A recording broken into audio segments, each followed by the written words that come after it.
नमस्कार। SDM college के online platform में आप सभी विद्यार्थियों का एक बार पुनः स्वागत व अभिनंदन। प्रिय विद्यार्थियों, अपन शैवालों के वर्गीकरण की क्लास जो एक हो चुकी थी, उसके अंतर्गत हमने ये पढ़ा कि शैवालों का वर्गीकरण 4 प्रकार से जो था, उसके अंदर 2 प्रकार हमने पढ़ लिए थे। आज हम 2 अन्य प्रकार और पढ़ेंगे। तो तीसरा जो प्रकार है उसकी बात करते हैं प्रिय विद्यार्थियों। तीसरा जो प्रकार अपना था वो असामान्य व्यवहार का है। असामान्य व्यवहार का जो तीसरा प्रकार है उसके अंतर्गत अपन सबसे पहले ले लेते हैं वायवीय आवास। ये 3 नंबर आपका प्रकार रहेगा, वायवीय आवास। वायवीय आवास के अंदर प्रिय विद्यार्थियों 4 प्रकार से बांटा गया। एक है एपीफिलोफाइटस, एक है एपीफ्लोफाइटस, एक है लिथोफाइटस, एक एपीजूफाइटस। यहाँ नाम आपको अच्छी तरह से ध्यान रखना है कि वायवीय आवास के आधार पर 4 प्रकार से शैवालों को वर्गीकृत किया गया है। इन 4 प्रकार के अंदर पहला आपका जो प्रकार है वो एपीफिलोफाइटस है। विद्यार्थियों, पहले और दूसरे नाम में उच्चारण में थोड़ा ध्यान रखना हमें। अधिकतर विद्यार्थी इसको एक साथ में पढ़ लेते, एक जैसा मान लेते, गलत है। ये एपीफिलोफाइटस है, ये एपीफ्लोफाइटस है, वो एपीफिलोफाइटस है। फिलोफाइटस ध्यान रखना, एपीफिलोफाइटस है, ये एपीफ्लोफाइटस है, यह ध्यान दीजिएगा, एपीफ्लोफाइटस है। ठीक है, एपीफिलोफाइटस, एपीफ्लोफाइटस, लिथोफाइटस और स्वतः आपके एपीजूफाइटस। कितने प्रकार हो गए? 4 प्रकार हो गए। कौन कौन से हुए? एक बार पुनः मैं आपके सामने उच्चारित कर रहा हूं, अच्छी तरह से ध्यान दें। पहला आपका एपीफिलोफाइटस है, फिर एपीफ्लोफाइटस है, फिर उसके बाद में लिथोफाइटस है, और फिर आपके हो गया एपीजूफाइटस है, एपीजूफाइटस। अब बात आती है कि लिम्फोफाइटस किसे कहेंगे, एपीफिलोफाइटस किसे कहेंगे, उसकी बात करते हैं। एपीफिलोफाइटस, एपीफिलोफाइटस की बात करूं प्रिय विद्यार्थियों, तो वे शैवाल जो वृक्षों पर अधिपादप के रूप में पाए जाते हैं। वे शैवाल जो वृक्षों पर अधिपादप के रूप में, किसके रूप में पाए जाते हैं? अधिपादप, अधिपादप के रूप में पाए जाते हैं। ऐसे शैवालों को हम क्या कहेंगे? एपीफिलोफाइटस शैवाल कहेंगे। एपीफिलोफाइटस शैवाल कहेंगे जो अधिपादपी के रूप में मिलते हैं। ठीक है, अधिपादपी के रूप का मतलब हो गया एक पादप के ऊपर दूसरा मिलना। तो अधिपादप के रूप में मिलने वाले शैवाल है, जैसे रोम्बस के ऊपर आपके कौन सा मिलेगा? फाइकोपेल्टिस मिलेगा। ठीक है, और एस्क्लेपिया के अंदर रोडोसिट्रियम मिलेगा। कौन सा मिलेगा? रोडोसिट्रियम। उसी प्रकार आप दूसरी की बात करें, ये 1 नंबर हो गया, ये 2 नंबर। 2 नंबर के अंदर एपीफ्लोफाइटस के अंदर वे शैवाल जो कहां पर पाए जाते हो? वृक्षों की छाल पर पाए जाते हैं, वृक्षों की छाल। ऐसे शैवालों को हम क्या कहेंगे? जो वृक्षों की छालों पर पाए जाते हो। ठीक है, ऐसे शैवालों को हम एपीफ्लोफाइटस कहते हैं। जो वृक्षों के ऊपर पाए जाते हैं, अधिपादप के रूप में पाए जाते हैं, वो एपीफिलोफाइटस है, और जो वृक्षों की छाल पर पाए जाते हैं वो एपीफ्लोफाइटस है। ठीक है, और इसके अंदर आपको याद रखना है एप्लोसिफॉन है और पोरोडियम, पोरोमीडियम है आपके, पोरोमीडियम। ये 2 आपको याद रखना है, एप्लोसिफॉन है, एप्लोसिफॉन और पोरोमीडियम, ये एपीफ्लोफाइटस के अंदर है। फिर तीसरा आपका वर्गीकरण है वो है आपका लिथोफाइटस। कौन सा है? लिथोफाइटस। लिथोफाइटस किसे कहते हैं? वे शैवाल जो नम चट्टानों पर पाए जाते हैं, गीली चट्टानों पर। इसका मतलब नम चट्टानों का मतलब ये वर्षा ऋतु में पाई जाती है। ध्यान रखना, ये शैवाल अधिकतर वर्षा ऋतु के अंदर पाए जाते हैं। ज्यादातर ये शैवाल कब दिखते हैं? वर्षा ऋतु के अंदर। तो वर्षा ऋतु में देखने वाले शैवाल नम चट्टानों या दीवारों पर पाए जाते हैं। इसके उदाहरण आपको ध्यान रखना है, नॉस्टॉक है, वाउचेरिया है, साइटोनिमा, साइटोनिमा है। ठीक है, साइटोनिमा। तो ये आपके हो गए, कौन सा हो गया प्रकार आपका? ये हो गया तीसरा, लिथोफाइटस। लिथोफाइटस मतलब वे शैवाल जो नम या चट्टानों पर पाए जाते हैं, और नम गीली चट्टानों पर पाए जाने वाले या दीवारों पर पाए जाते हैं, ऐसे शैवालों को हम क्या कहेंगे? ऐसे शैवालों को हम प्रिय विद्यार्थियों लिथोफाइटस कहेंगे। और लिथोफाइटस के जो शैवाल है उसके एग्जाम्पल आपको याद रखना है, नॉस्टॉक, वाउचेरिया, साइटोनिमा। ठीक है, और ये अधिकतर वर्षा ऋतु के अंदर पाए जाते हैं। फिर बात आती है एपीजूफाइटस। कौन सा है? एपीजूफाइटस। एपीजूफाइटस का मतलब वे शैवाल जो जमीन पर रहने वाले जितने भी कोई प्राणी हैं उनके शरीर पर पाए जाते हैं। यानी इसको अपन यूं भी कह सकते हैं, जू आपने देखी होगी। ठीक है, जू एक प्रकार का क्या परजीवी है, लेकिन ये शैवाल की मैं बात कर रहा हूँ। ठीक है, वो अपने जूलॉजी की बात कर रहे हैं। इसलिए जीवों के शरीर पर पाए जाने वाले जो शैवाल है, ऐसे शैवालों को हम एपीजूफाइटस कहते हैं।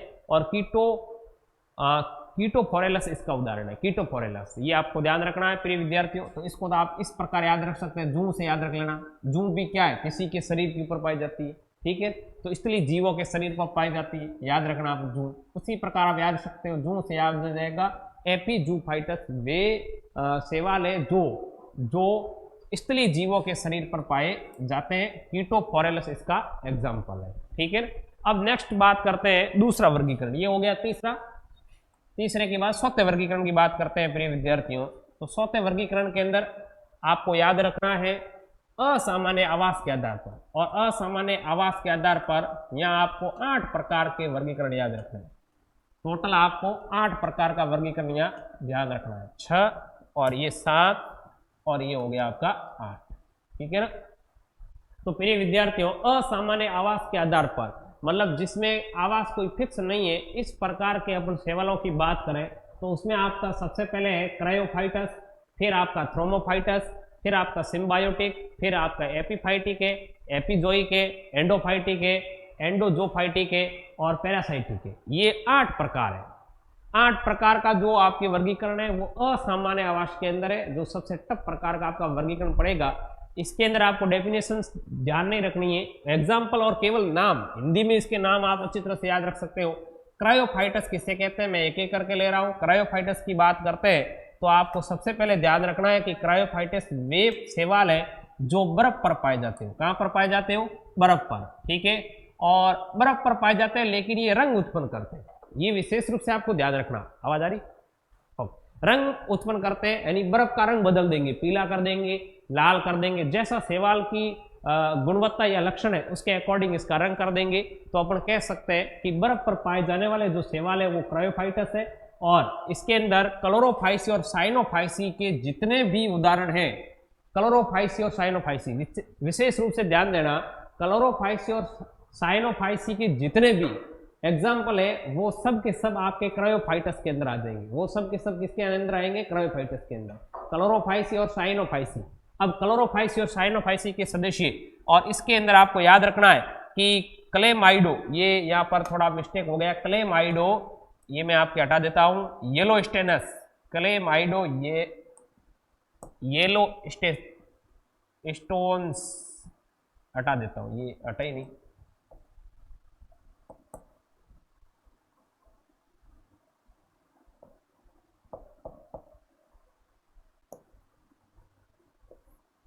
क्लेमाइडोमोनास, जो अपन ने क्लेमाइडोमोनास का उदाहरण आपने अवश्य देखा होगा, क्लेमाइडोमोनास,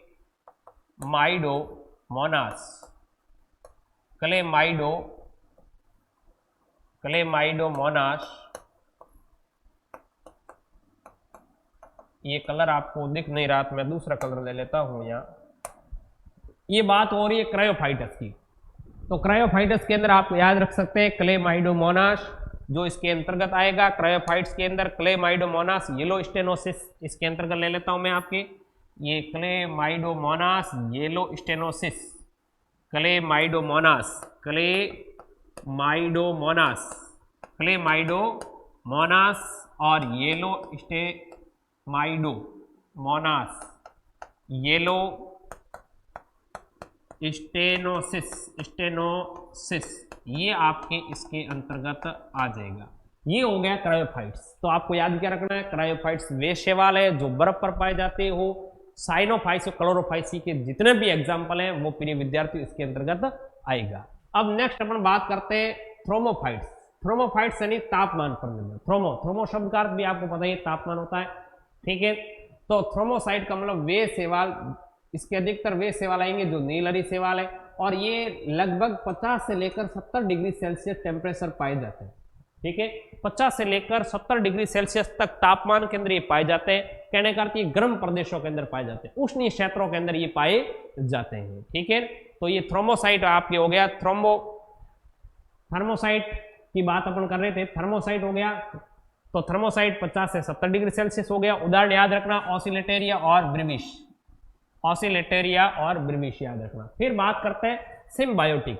सिम्बायोटिक का मतलब होता है सहजीवी।